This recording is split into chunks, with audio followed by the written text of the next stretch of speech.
मुल्क की तारीख में अनोखा वाक़या पेश आया। स्पीकर ने पंजाब असम्बली का बजट इजलास ही मुलतवी कर दिया। अपोजिशन ने अहम तरीन इजलास की कार्रवाई में रुकावट बन गई।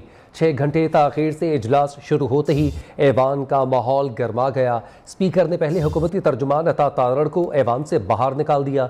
10 मिनट के लिए मुलतवी किया गया इजलास सवा घंटे बाद दोबारा शुरू हुआ तो नई शर्त रख दी गई, जब तक IG और चीफ सेक्रेटरी पंजाब असम्बली नहीं आते बजट पेश नहीं होगा। चौधरी परवेज इलाही की रूलिंग इजलास आज दोपहर 1 बजे तक मुलतवी। पंजाब असम्बली के बजट इजलास में हुकूमत और ओपोजिशन के दरमियान ठन गई। सबसे बड़े सूबे का बजट ऐवान में पेश न हो सका। ओपोजिशन बजट इजलास रुकवाने और हुकूमत इजलास कराने के लिए बजिद थी। ऐसे में मुज़ाकरात के 3 दौर भी हुए और बिलाखिर 6 घंटे की ताखीर से इजलास शुरू हुआ। लेकिन तहरीक इंसाफ के रुकन चौधरी ज़हीरुद्दीन ने अता तारड़ की ऐवान में मौजूदगी पर एतराज उठा दिया। स्पीकर परवेज इलाही ने अता तारड़ की मौजूदगी पर रूलिंग दी। उन्हें निकालने के लिए सार्जेंट एट आर्म्स को बुला लिया।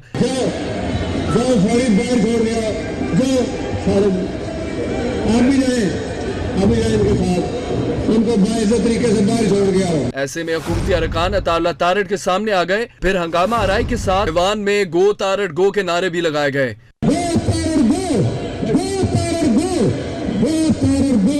अता तारड़ की जानिब से ऐवान से जाने से इनकार पर स्पीकर ने ऐवान की कार्रवाई आर्जी तौर पर मुअत्तल कर दी। अता तारड़ के जाने पर इजलास दोबारा शुरू हुआ तो वज़ीर आला हमजा शहबाज भी ऐवान में पहुंच गए। स्पीकर परवेज इलाही ने एक और रूलिंग देते हुए IG और चीफ सेक्रेटरी को भी हाउस में हाजिर होने का हुक्म दिया। कहा कि जब तक दोनों नहीं आते बजट पेश नहीं होगा। बाद अज़ां स्पीकर परवेज इलाही ने इजलास आज दोपहर 1 बजे तक मुलतवी कर दिया। वज़ीर आला पंजाब हमजा शहबाज कहते हैं, स्पीकर आइन को पामाल कर रहा है। हम हर आइनी और कानूनी रास्ता अपनाएंगे। ये सूबे की आवाम को बजट से महरूम रखना चाहते हैं। आज के मसाइल के जिम्मेदार इमरान नियाजी और स्पीकर हैं। इमरान नियाजी और स्पीकर की अना बहुत बढ़ गई है। अपनी जान पर झूठा हमला करवाने वाले शख्स के सामने IG और चीफ सेक्रेटरी को क्यों पेश करें। कौम ने कैमरे से देखा कि पंजाब के ऐवान में डिप्टी स्पीकर पर जानलेवा हमला किया गया। आज IG और चीफ सेक्रेटरी को पेश करने का एजेंडा नहीं बल्कि बजट पेश करने का दिन था। आईनी कानून रास्ता अपनाएंगे और इनके जो मजमून मकासद है कि ये सूबे की आवाम को जो बजट है उससे महरूम रखना चाहते हैं, ऐसा हम होने नहीं देंगे। तमाम सूबा जो है इस इंतजार में था कि आज बजट पेश होगा और अगली सुबह जो है एक नया आगाज होगा। उससे भी सूबे को महरूम रखा गया क्योंकि स्पीकर की और इमरान नियाजी की अना जो है इस सूबे की आवाम के तहफ़्फ़ुज़ से ज्यादा बड़ी है। इन्होंने डिप्टी स्पीकर के साथ जो सलूक किया था और ये जो स्पीकर के रूप में बैठा इंसान है ये लोगों को शाबाशी दे रहा था, जिसको कस्टोडियन ऑफ द हाउस बनना था। अपने सामने स्पीकर पर जानलेवा डिप्टी स्पीकर जानलेवा हमला करवाने वाला शख्स जो है उसके आगे हम अपने IG को और चीफ सेक्रेटरी को क्यों पेश करें। उस दिन तो मैं अपना जो है वो पंजाब का वज़ीर आला नहीं था। कोर्ट के हुक्म पर इलेक्शन कराया गया। पंजाब का वजीर हूँ, स्पीकर ने गैर आइनी रूलिंग देकर मुझे ऐवान से निकाला। नून लीगी रहनुमा अता तारड़ का कहना है परवेज इलाही की जानिब से पंजाब में आइन शिकनी का सिलसिला जारी है। स्पीकर को अदम एतमाद के जरिए कुर्सी से हटा देंगे। अरकान की मतलूबा तादाद मौजूद है। ऐवान में IG और चीफ सेक्रेटरी की तजलील नहीं होने देंगे। लीगी रहनुमा अवैस लगारी ने भी मीडिया से गुफ्तगू की और कहा कि स्पीकर पंजाब असम्बली आइन की धज्जियाँ उड़ा रहे हैं। परवेज इलाही ने बजट का अमल मुतासर किया। पंजाब में एक सिलसिला जारी है आइन शिकनी का। मैं इस बात को समझता हूं कि मैं वजीर हूं, स्पीकर की रूलिंग आई है, मैं अंडर प्रोटेस्ट वॉकआउट करता हूं क्योंकि मैं इस बजट को रोकना नहीं चाहता। मगर मुझे निकालना तो मकसूद नहीं था। हमने तशद्दुद नहीं किया। जब गुंडे बदमाश हाउस के अंदर छलांगे लगा के आ रहे थे और परवेज इलाही साहब थम्स अप करके यूं कर रहे थे, गवर्नर हाउस जाके बैठे तो उमर सरफराज चीमा को बतौर आला कार इस्तेमाल किया। कोई मौका परवेज इलाही ने बतौर स्पीकर नहीं छोड़ा जो उसने आइन की जी धज्जियां ना उड़ाई हो। दोपहर के 2 बजे से पंजाब के नुमाइंदों को उसने नाक से लकीरें छकवा के इंतजार करवाया। ये आइन शिकनी है, ये बजट का इजलास है, ये तुम्हारे को चीफ मिनिस्टर का इजलास नहीं है कि तुम उससे ऐसे फरार हासिल कर सको। आईजी पंजाब और चीफ सेक्रेटरी को ऐवान में आना चाहिए। अपोजिशन लीडर सरदार मोहम्मद सिब्तैन खान का कहना है हुकूमत की जिद और अना परस्ती की वजह से बजट इजलास ताखीर का शिकार हुआ। मीडिया टॉक में पीटीआई रहनुमा मियां महमूद रशीद ने कहा हुकूमत ने गैर जिम्मेदाराना रवैया इख्तियार किया। तय हो गया था कि आईजी और चीफ सेक्रेटरी असम्बली में मौजूद होंगे, लेकिन वो नहीं आए। पंजाब की तारीख में हुक्मरान जमात की जानिब से अफसोसनाक दिन है।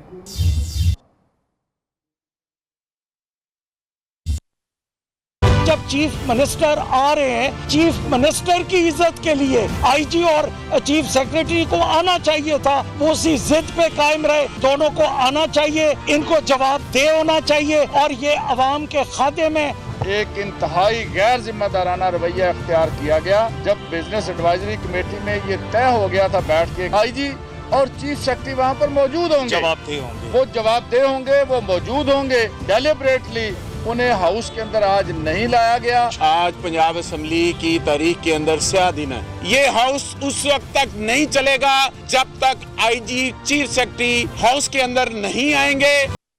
ब्रेक से वापसी पर आपको बताएं कि सिंध का माली साल 2022-23 का बजट आज पेश किया जाएगा। नए माली साल के बजट का कुल हजम 1600 अरब रुपए से जायद होने का इम्कान है। ज़राए के मुताबिक बजट में कोई इजाफी टैक्स नहीं लगाया जाएगा। वज़ीर आला मुराद अली शाह बतौर वज़ीर ख़जाना आज बजट पेश करेंगे। तरक्याती और गैर तरक्याती बजट में 130 अरब रुपए के इजाफे का इम्कान है। मज़ीद तफसीलात मोहम्मद हम्माद से। आज ही सुबह सिंध के लिए साल 2022 व 23 का बजट आज वज़ीर आला सिंध असम्बली में पेश करेंगे। बजट का कुल हजम 1600 अरब रुपए रखा गया है। गुज़श्ता साल के मुकाबले में 123 अरब रुपए का इजाफे का इम्कान है। तरक्याती और गैर तरक्याती मंसूबे के लिए भी 130 अरब रुपए से ज़्यादा का इम्कान ज़ाहिर किया गया है। इसी के साथ सूबे में 80% जो मंसूबे के लिए 210 अरब रुपये और जबकि नए मंसूबों के लिए 50 अरब रुपये की तजवीज़ पर गौर किया जाएगा। महकमा तालीम में नई स्कीमों के साथ यूनिवर्सिटी का जो बजट है वो 6 अरब से ज़ायद की तजवीज़ के लिए गौर किया गया है।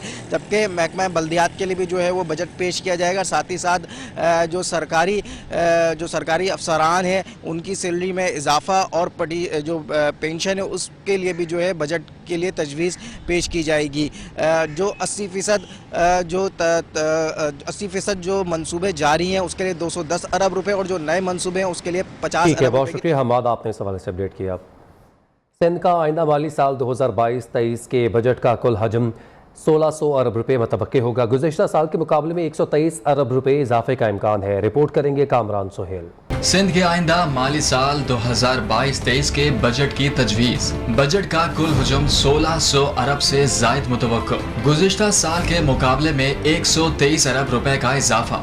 तरक्याती और गैर तरक्याती बजट में 130 अरब रुपए के इजाफे का इम्कान। सूबे में 80% जारी मंसूबों के लिए 210 अरब रुपए जबकि नए मंसूबों के लिए 50 अरब रुपए रखने की तजवीज़। सेहत के लिए 18 अरब रुपए से जायद रकम और तालीम के लिए 27 अरब से जायद रकम मुख्तस करने की तजवीज़ है। महकमा तालीम ने नई स्कीमों के साथ यूनिवर्सिटी बोर्ड का बजट 6 अरब से 7 अरब करने की तजवीज़। महकमा बल्दियात के बजट में 4 अरब, महकमा खजाना के 6 अरब, खेल के बजट में 20 करोड़ इजाफे की तजवीज़। सिंध के बजट में अमन अमान के लिए 9200 मिलियन रुपए रखने की तजवीज़ है। आइंदा माली साल के बजट में ट्रांसपोर्ट के लिए नई स्कीमें शामिल करने का फैसला। कराची के लिए 500 इलेक्ट्रिक बसों की स्कीम शामिल। हैदराबाद के लिए BRT मंसूबा भी बजट का हिस्सा होगा। आइंदा माली साल के बजट में सरकारी मुलाजमीन की तनख्वाहों में 10 से 15% इजाफे का इम्कान है। कामरान सोहेल, न्यूज़ कराची। सूबा खैबर पख्तूनख्वा का 1332 अरब रुपए का बजट पेश। तरक्याती बजट 418 अरब, कबायली अजला के लिए 99 अरब रुपए मुख्तस। सरकारी मुलाजमीन की तनख्वाहों में 16, पेंशन में 15% इजाफा किया जा रहा है। 10 लाख ख़ानदानों के लिए 26 अरब रुपए इंसाफ फूड कार्ड के जरिए रिलीफ। नौजवानों के लिए 25 अरब के कर्जे। MTI अस्पतालों और मेडिकल कॉलेजेस के लिए 6.53 अरब रुपए। इंसाफ रोजगार स्कीम के लिए 1 अरब रुपए रखे गए हैं। बजट तकरीर के दौरान अपोजिशन ने शदीद एहतजाज किया। 2022-23 का बजट, तमाम बजट अखराजात 1332 अरब रुपए, तनख्वाहों में हम 16% इजाफा कर रहे हैं, पेंशन्स में हम 15% इजाफा कर रहे हैं, ज्यादातर मुलाजमीन को 15% डिस्पैरिटी रिस्क अलाउंस का इजाफा ऑलरेडी दिया है, तो ज्यादातर मुलाजमीन की तनख्वाह 31% से बढ़ेगी। फ्राइडेज को वर्क फ्रॉम होम पॉलिसी भी अप्रूव कराई। 1 जुलाई से हमारे 675 एडहॉक डॉक्टर्स, उन सबको परमानेंट किया जाएगा। NTS के टीचर्स मेरे ख्याल में तकरीबन 58,000 है, वो भी इंशाल्लाह जुलाई से परमानेंट हो जाएंगे। हम 15 वो अजला जहां पे सरकारी डॉक्टर मुश्किल से जाते हैं, उनको भी हम पब्लिक प्राइवेट पार्टनरशिप मोड पे चलाएंगे। मुल्क की तारीख में अब तक कौमी असम्बली में 18 अपोजिशन लीडर रह चुके, हर एक से बढ़कर एक मुकर्रर था और इसकी तरफ से बजट बहस ओपन करने की तवील तकरीर को अपोजिशन की मजबूत आवाज़ करार दिया जाता रहा। मगर हालिया सियासी तब्दीली के नतीजे में मुल्क के 19वें अपोजिशन लीडर राजा रियाज ने बजट बहस ओपन करते हुए वो 3 रिकॉर्ड्स कायम कर दिए जो किसी और के हिस्से में नहीं आए। रिपोर्ट कर रहे हैं डिप्टी ब्यूरो चीफ अली शेर। आम आदमी को तलीम की वो सहूलतें मुयस्सर नहीं जो अमीर आदमियों को मुयस्सर है। 11 अप्रैल 2022 को एक हुकूमत की तब्दीली के बाद राजा रियाज 19वें अपोजिशन लीडर बने। उनसे पहले तमाम लीडर्स ने ख्वाह वो फ्रेंडली अपोजिशन का किरदार ही क्यों न निभा रहे हों, बजट पर खुलकर हुकूमत की मुखालफत करते रहे हैं। लेकिन इस बार अपोजिशन लीडर राजा रियाज की तकरीर ने कई रिकॉर्ड बना दिए। हुकूमत से मैं ये कहना चाहूँगा कि उसके लिए बजट रखें। ये एक सस्ती बिजली है, एक दफ़ा ये जब लग जाती है तो इसके बाद इस पर कोई खर्चा नहीं, ये माहौल को खराब नहीं करती। उन्होंने कुवैत के बरखिलाफ लिखी हुई सिर्फ 21 मिनट की मुख्तसर तरीन तकरीर पढ़कर पार्लिमानी रिकॉर्ड कायम कर दिया। मुल्क की तारीख में पहली बार हुकूमती वजीर ने अपोजिशन लीडर को उसकी नशिस्त पर जाकर थप्पी दी और उन्होंने मुस्कुराहटों के साथ कबूल की और ईवान से चल दिए, जिस पर GDA रुकन गौस बख्श मेहर ने तनकीद भी की। जो पेट्रोल की कीमत बढ़ी है, पेट्रोल की कीमत के बढ़ने से हर चीज पर असर पड़ा है, इंडस्ट्रीज पड़ा है, एग्रीकल्चर पर पड़ा है। फ्रेंडली ओपोजिशन माजी में कई बार दिखाई दी, मगर इतना फ्रेंडली ओपोजिशन लीडर शायद ही कोई रहा हो। प्रोडक्शन टीम के साथ अली शेर, न्यूज़ इस्लामाबाद। ब्रेक से वापसी पर बात करें महंगाई की तो वज़ीर ख़जाना मिफ्ताह इस्माइल ने पेट्रोलियम मसनूआत की कीमतों में एक बार फिर से इजाफे का इंदिया दे दिया है। कहते हैं डीजल पर 53 रुपये और पेट्रोल पर 23 रुपये नुकसान हो रहा है। अगर कीमतें नहीं बढ़ाते तो एक बड़े बहरान का सामना करना पड़ सकता है। सख्त फैसले ना किए तो तबाही हो सकती है। पोस्ट बजट कॉन्फ्रेंस से खिताब में वज़ीर ख़जाना ने कहा, हुकूमत को मुआशी मसाइल का सामना है। अगर पेट्रोल की कीमतें ना बढ़ीं तो IMF का मुआहदा नहीं होगा। वज़ीर ख़जाना मिफ्ताह इस्माइल का कहना है, काबीना की इक़्तिसादी राब्ता कमेटी ने बिजली की कीमत में इजाफे की मंजूरी दे दी है। मीडिया से गुफ्तगू में कहा, नेपरा ने बिजली 7 रुपये 91 पैसे फी यूनिट महंगी करने की सिफारिश की। हुकूमत मरहलावार बिजली महंगी करेगी। आपने एक चीज डिफर करी है, कोई अप्रूव करती मैं याद नहीं है, अप्रूव कर दिया। 791 इसका ये मतलब नहीं कि हम 791 एक साथ बढ़ा देंगे, लेकिन 791 अगर किया तो अप्रूव किया, इसका ये मतलब नहीं कि फिर वो काबीना में जाएगा और बढ़ेगा टुकड़ों टुकड़ों में, एक साथ नहीं बढ़ेगा। महंगा होगा अंदाज़ा पेट्रोल से कितना महंगा होगा? पेट्रोल सवाल यार ये पता नहीं है, लेकिन इतना बता सकता हूँ कि पेट्रोल में रुक जा 23 रुपये नुकसान होगा। फैटिव से क्या एक्सपेक्ट कर रहे हैं? 19 रुपये नुकसान। फैटिव का इजलास हो रहा है, क्या एक्सपेक्ट कर रहे हैं? इंशाअल्लाह अल्लाह खैर करेगा। इमरान खान को जल्द इलेक्शन की उम्मीद, मगर इलेक्शन से पहले ही हार नजर आने लगी। पहले कामयाब ना होने का कह चुके हैं, अब इलेक्शन कमीशन पर दोबारा इल्जामात भी लगा दिए। कहते हैं चीफ इलेक्शन कमिश्नर हर हफ्ते हमजा और मरियम नवाज से हिदायत लेता है। ये इलेक्शन कमीशन को साथ मिलाकर धांधली से इलेक्शन जीतना चाहते हैं। सिर्फ एक मकसद के लिए आए थे, सारों ने कानून निकाला है, सारे इनके करप्शन के केस माफ होंगे। नैब खत्म, नैब के ऊपर अब शहबाज शरीफ बैठ गया, बिल्ले को बैठा दिया दूध की हिफाजत करने के लिए। वो जो इलेक्शन कमिश्नर है वो हमें पता है कि हर हफ्ते हर वीकेंड पे जाता किधर है, हुक्म लेता है वो जाके उसे हमजा से और मरियम से कि वो बैठ के हल्का बंदियां की जा रही हैं कि नून लीग जीते। अमेरिका के गुलाम इनकी जुर्रत नहीं है कि जो हमने शुरू बात की थी रूस से सस्ता तेल खरीदने के लिए, इनकी जरूरत नहीं है वो तेल खरीदे। कीमतें बढ़ती जा रही हैं, जब डीजल और पेट्रोल, बिजली जिस एकदम 10 यूनिट जो बढ़े हैं, इसका जो इम्पैक्ट पड़ेगा, हर चीज महंगी होगी। ये जब भी इलेक्शन होगा, मैं ये उम्मीद रखता हूँ पाकिस्तान के लिए कि जल्दी हो। वज़ीर ख़ारजा बिलावल भुट्टो का कहना है इमरान खान के दौरे रूस को अदम एतमाद से जोड़ना बहुत बड़ी गलत फहमी है। इसका सबूत यह है कि रूस यूक्रेन तनाज़े में इमरान हुकूमत की तरह हम भी गैर जानिबदार हैं। पार्लियामेंट हाउस में मीडिया से गुफ्तगू में कहा, अगर दौरे रूस गुज़श्ता हुकूमत के जाने की वजह होती तो इस जंग के बारे में हमारा मौक़िफ़ मुख्तलिफ होता। रूस यूक्रेन मामलात पर पाकिस्तान कल भी न्यूट्रल था और आज भी है।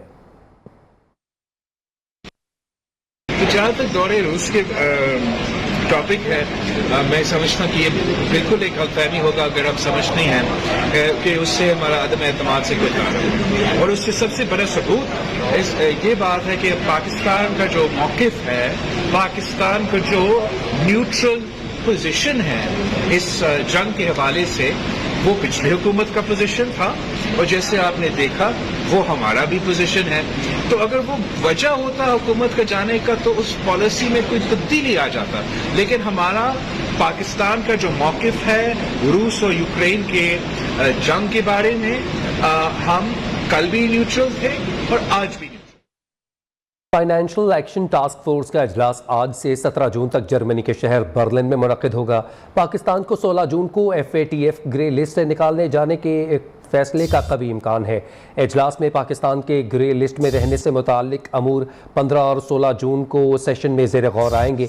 पाकिस्तानी वफ़द की क़यादत वज़ीर ममलिकत हिना रब्बानी घर करेंगी। पाकिस्तान FATF के 34 में से 32 निकात पर अमल दरामद कर चुका। फैसलों का ऐलान 17 जून को किया जाएगा। दीगर खबरों में आपको बताएं, PIA और शाम में पाकिस्तानी सिफारत खाने समेत हुकूमती काविशें रंग ले आईं। दमिश्क एयरपोर्ट पर इसराइली बमबारी से तबाह एयरपोर्ट के बायस फंसे पाकिस्तानी ज़ायरीन का हलब से इनखला मुकम्मल कर दिया गया। PIA की खुसूसी परवाज़ के जरिए शाम के शहर हब से 165 ज़ायरीन कराची पहुँच गए। दमिश्क में फंसे पाकिस्तानी ज़ायरीन वतन वापसी पर खुशी से निहाल। शहबाज शरीफ और हमजा शहबाज के खिलाफ करप्शन, रिश्वत और बेज़ाब्तगियों के शवाहिद नहीं मिले। इल्ज़ामात पर मज़ीद तहकीकात की ज़रूरत है। मनी लॉन्ड्रिंग केस में शहबाज शरीफ और हमजा शहबाज की ज़मानतें कन्फर्म करने का तहरीरी फैसला जारी हो गया। प्रोसिक्यूशन कोई भी शवाहिद पेश नहीं कर सकी। वज़ीर आज़म शहबाज शरीफ, वज़ीर आला हमजा शहबाज के खिलाफ करप्शन केस की समाअत। FIA की खुसूसी अदालत ने 22 सफ़हात पर मुश्तमिल तहरीरी फैसला जारी कर दिया। अदालत ने करार दिया कि दोनों के खिलाफ करप्शन, इख्तियारात के नाजायज इस्तेमाल, रिश्वत के इल्जामात पर कोई शवाहिद नहीं मिले। करप्शन, रिश्वत और इख्तियारात के गलत इस्तेमाल के इल्जामात पर ट्रायल में मजीद तहकीकात की जरूरत है। तफ्तीशी ऑफिसर ने पुलिस डायरी में ये नहीं लिखा कि उन्हें तफ्तीश के लिए मुल्जिमान की हिरासत दरकार है। रिकॉर्ड के मुताबिक FIA ने लिखा, एक सियासतदान ने पार्टी टिकट के नाम पर शहबाज शरीफ को 14 मिलियन दिए। FIA आज तक इस सियासतदान का नाम नहीं बता सकी, जबकि 14 मिलियन देने का भी कोई दस्तावेजी सबूत फराहम नहीं किया गया। प्रोसिक्यूशन एक शवाहिद पेश नहीं कर सकी। शहबाज शरीफ और हमजा से जेल में तहकीकात की गई, जिसके बाद FIA ने 5 माह की पुरस्रार खामोशी इख्तियार की। FIA का ये अमल इसकी बदनीयती को जाहिर करता है। कराची में चाइनीज़ बसों के बाद यूरोपी मेयार की इलेक्ट्रिक बसें भी आएंगी। वज़ीर ट्रांसपोर्ट सिंध शर्जील इनाम मेमन का दावा। शर्जील मेमन से तुर्किश कंपनी अलबराक के डायरेक्टर जमील शनौजाक की मुलाकात हुई। सूबाई वज़ीर ने तुर्किश कंपनी को कराची में यूरोपी मेयार की इलेक्ट्रिक बसें लाने की पेशकश कर दी। इस मौके पर शर्जील मेमन ने कहा कि कराची मेट्रोपॉलिटन शहर है जहाँ बिजनेस के बेहतरीन मौके मौजूद हैं। महकमा ट्रांसपोर्ट सिंध ने शहर में हज़ारों बसें लाने की मनसूबाबंदी कर रखी है।